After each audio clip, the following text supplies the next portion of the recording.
Alright everybody, a lot of stuff going on here. A lot of videos are going to be going up about Darkest Dungeon, the newest patch, road patch coming out, how to beat this boss, boss design, people who think of characters as people and people who think characters as numbers theory video.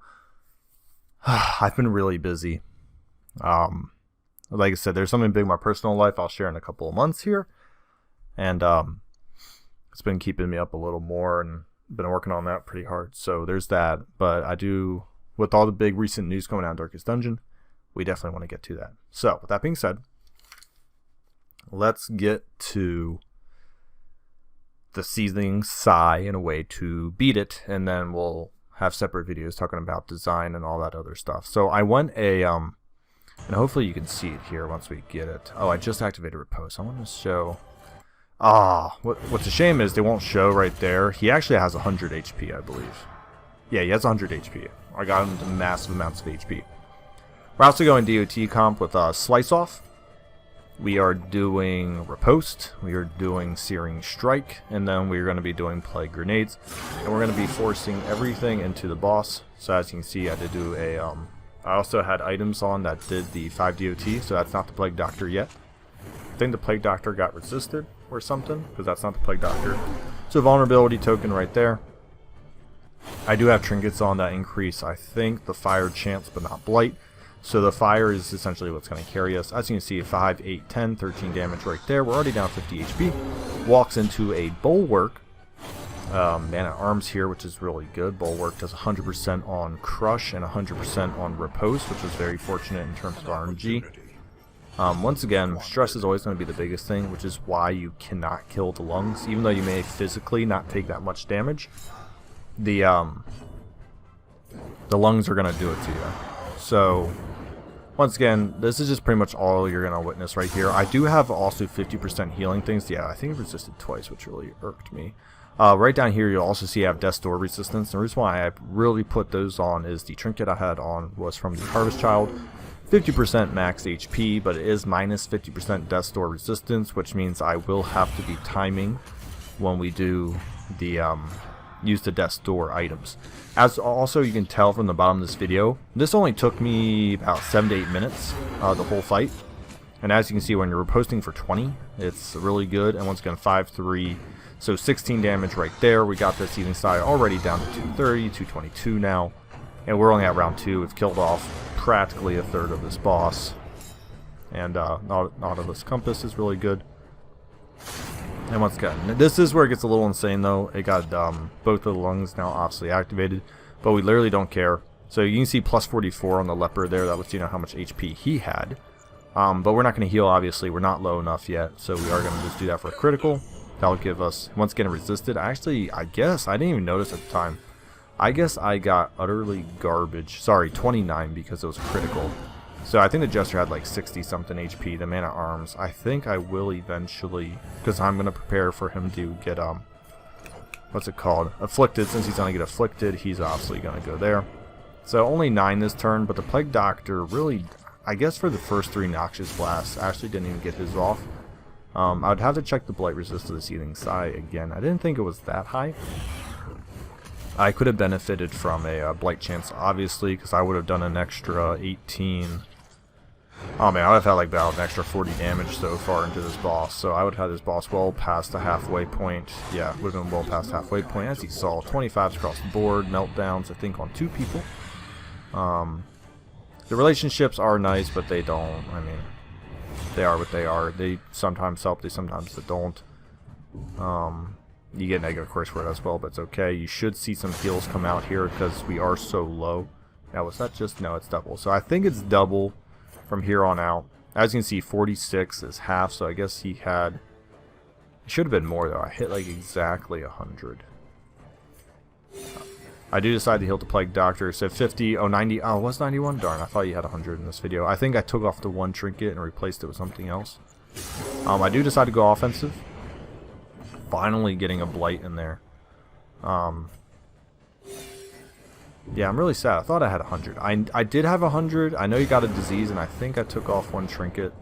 There also might have been something that reduced his current HP with that Shattered Will. But he did have exactly 100 walk in. But regardless, we're here to talk about the boss. this is all it pretty much is. I can see we only have 3 minutes of video left because this is all you do. It does get a little sketchy near the end, and I think I do lose one person. So I put Death's Door on the Jester, yep, because he's about to go Afflicted and then probably knocked at Death's Door. Also, what you didn't see before this was we did put on Flame Resistance on the back 2 characters because they're more squishy. Runaway naturally has fire resistance. So the only guy who's really susceptible to a good burn chance is the Man-at-Arms, but he also has so much stank in HP that it really doesn't matter too terribly much. As you can see, no one gets it. Meltdown. Once again, we don't really care. We expect relationships to get dumpstered in this fight. We took care of the lungs the one time. It obviously did not work. So this is obviously the DOT version. I imagine there's probably a physical version out there that can take care of this boss in a similar manner. Maybe you get like something like a Ravager. I think Ravager Hellion's a thing. I forget what her increased melee damage class is technically called. I haven't seen it in a while. But look at that. That's 9, 12, and 3. So that's 20. What's that? 24 points of damage. It's so much damage. And with the Repose keep going up and vulnerability tokens. So we're going to put it on him, obviously. And, I mean, this all really is. It's probably a reliable way to do it. It's just kind of boring, to be honest, because you... And like I said, I'll get to this in a future video. I don't want to talk too much longer in this video, because at this point you've gotten the gist. It's been 5 minutes of just straight DOT, ignore the lungs, just pump as much as you can to the boss. And that's about it, you know, like it's not rocket science. But I am going to talk about the lung design and all that stuff. And because yeah, say he lives. This is where they get a little sketchy because I had like 3 people in Death's Door. And I don't think I had quite the DOT I wanted near at the end here. We will check that out. I mean, it's still sketchy because it does do so much damage, but I think I had 12. And I had everyone else going. But remember, everyone's got a decent Death's Door chance, so most likely everyone should live, like, you know, like another decent round here. So I'd like to say, I go offensive, don't even bother healing because everyone's going to get there. I am out of heals as well, but we did about another 11 points of damage there. Did resist, sadly, but the next turn it was going to go to Death's Door, so the odds of me getting just completely wiped, and right there is the Death's Door, which means next turn, so he does get Death Blowed. It was a reduced chance, but, so he gets to go, it's a Death's Door chance, and he dies, yeah. I mean, I probably would have won that still, even if he went and killed off the Jester. I mean, I still would have had probably about another 2 to 3 ticks in there. It's really close, still, but it's a lot quicker, and it's actually probably more reliable, because that amount of RNG, I would say I actually got the back end of RNG. The other fight I showed, I probably got the very extreme, and this one, the Plague Doctor not getting the Plague Grenades off for the first 3 rounds, like I said, think about it, that is about 18, 18, the critical didn't go off, so what is that, 18, 36, I was missing about 40 or 50 damage right there, so I could have been Death's Door that boss the other turn. How many turns did that ultimately take?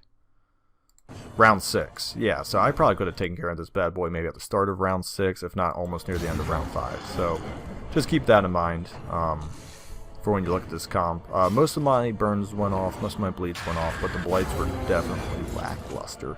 Riposte is really good. The Plague Doctor wasn't anything special, the Jester wasn't anything special, and I think the Runaway had more HP. Oh, no, she had the thing where she gets evasion. I'll show you at the beginning. Yeah, she has the thing where she gets evasion and speed, but nothing too terribly special, like she doesn't do like 300% damage or anything. So pretty generic party comp, should almost always work. The bulwark definitely helps make up for the lack of the Plague Doctor, because he was smacking for like 13s to 20s because I had a lot of damage trinkets on him. Thank you so much for watching. We'll talk about actual design in another video, but if you need a quick guide, this party should relatively be able to do it for you.